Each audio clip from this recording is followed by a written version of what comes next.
Hello guys, I'm Angelo and welcome to my video where I will be talking about the job Dark Knight in Final Fantasy. So this is a starter guide for those players who just hit level 100. I will be going into optimization.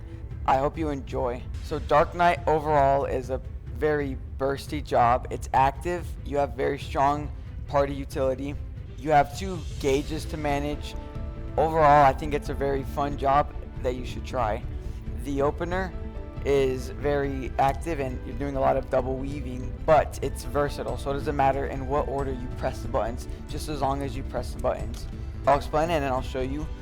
The way you do it is you have a countdown 5 seconds or however long, and then at 0 you pull with unmend, which is for every tank better than just using your gap closer. So you would use unmend, then on the first GCD use Living Shadow and Edge of Shadow. The reason we do this is Living Shadow takes a couple seconds to come into play before it can actually start doing damage. So while you're waiting for party buffs to roll out, he will be spawning in, and then your Edge of Shadow gives you a damage buff, which you just want to keep on at all times. And then if you're going to use a potion, you would also use a potion. Then afterwards, on the third GCD, once party buffs are rolled out, you use Delirium, and then do your Delirium combo and use all your other attacks. So I will show you right now.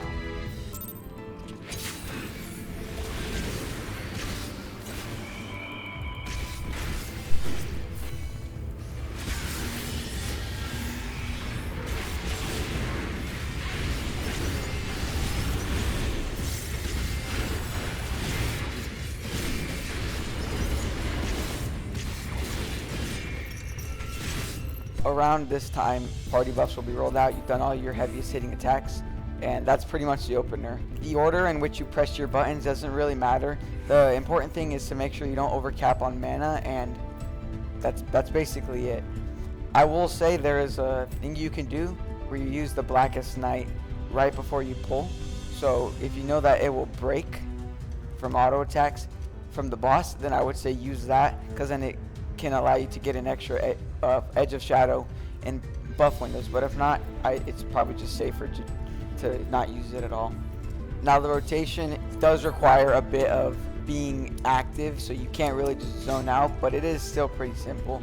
You really you use all your OGCDs and GCDs on cooldown, so use Delirium when it's ready, Carve and Spit. Shadowbringer is the one you don't want to use on cooldown because you have 2 charges, so you'll keep each one for the 2-minute buff windows.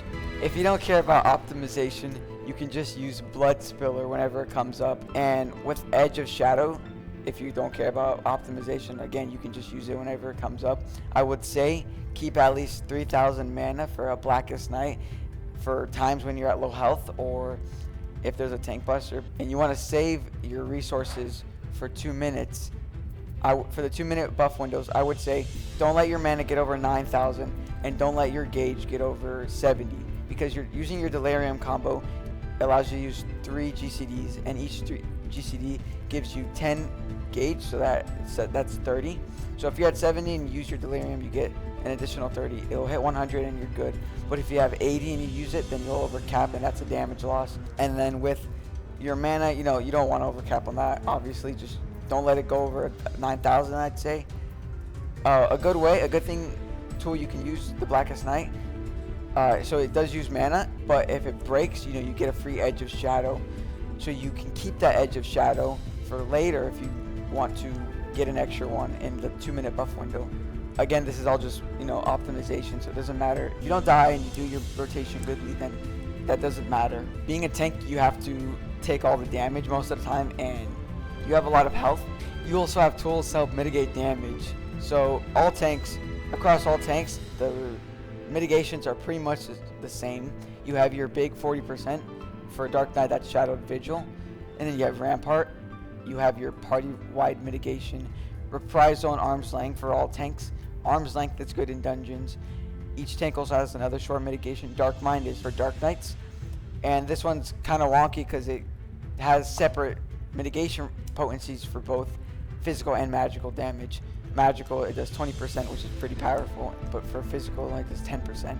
So depending on the situation, the use of it changes. And then you have the Blackest Night and Oblation. which you can use on yourself and on a party member. So if you add that up, you have the Blackest Night, 2 Oblation charges, and a Dark Missionary. So 4 total party member mitigations. So you can help your party a lot. You also have a very powerful quote-unquote mitigation, Living Dead, which is your invuln. So most tanks like Paladin, your invuln is Hallowed Ground, which just makes you invulnerable. For Warrior, it's Home Gang, so you can't die. But for Dark Knight, it's similar to Home Gang, where you still take damage, but when you hit 1 health and you die, you don't actually die, and you'll get a buff that allows you to heal for every attack you do, but you have 10 seconds to get to max health. Otherwise, you're gonna die either way. So in normal cases, this is not as good as some of the other ones. You have to rely on your healer to heal you, but in dungeons, this is pretty powerful because you don't have to use any of these mitigations. And then as you're about to die, you can use Living Dead, and since you're in a dungeon, there will be multiple enemies. So each attack does 1,500 potency. So if there's 3 enemies, that's going to add up to 4,500 healing potency, which will most likely get you to full health. Plus you have your healer healing you. So this is a really great tool in dungeons, so you don't have to use mitigations. But you do have to keep in mind that when it ends, you will have to, if the trash isn't dead, you're going to have to use another mitigation. Warn your healer, either if you're on voice chat with them or in the chat, you can use a macro that says you're using Living Dead, so they can know to heal you and keep an eye on your health. Now Dark Knight has Oblation and the Blackest Night, which are 2 mitigations which you can put on yourself or on party members. And if you want to put it on yourself, you just simply press the button and it's on you. But if you want to give it to your party member, you're going to have to click on your party member and then use that, and then click back on the enemy that you're attacking, or whatever.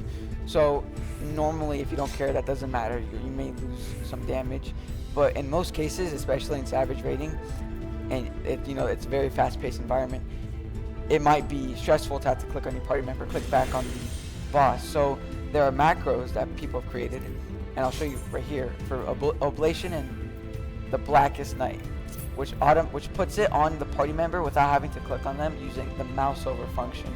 So whatever part or character your mouse is over, when you press the button with the macro, it's automatically going to give them that Oblation or the Blackest Night, which is nice. So that means you don't have to click off. But since it's a macro, it doesn't queue like other GCDs and OGCDs queue.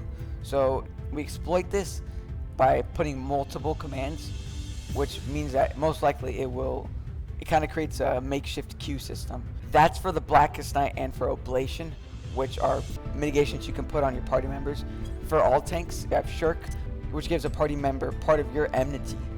But, again, you have to click on that member, click Shirk, click back. So people have created a macro, like this one right here. And what it does is, instead of having to click, it automatically gives Shirk to the second member in your party, which default is your co-tank. So you just click that and it's automatically going to give them part of your enmity. But this doesn't really matter unless you're in a raid environment. That was my video on Dark Knight in Final Fantasy. As you can see, it's a pretty bursty and active job. It has the strong short mitigation, the Blackest Night. It has pretty good damage, and it looks cool overall. It's just a fun job to play, which is the most important thing.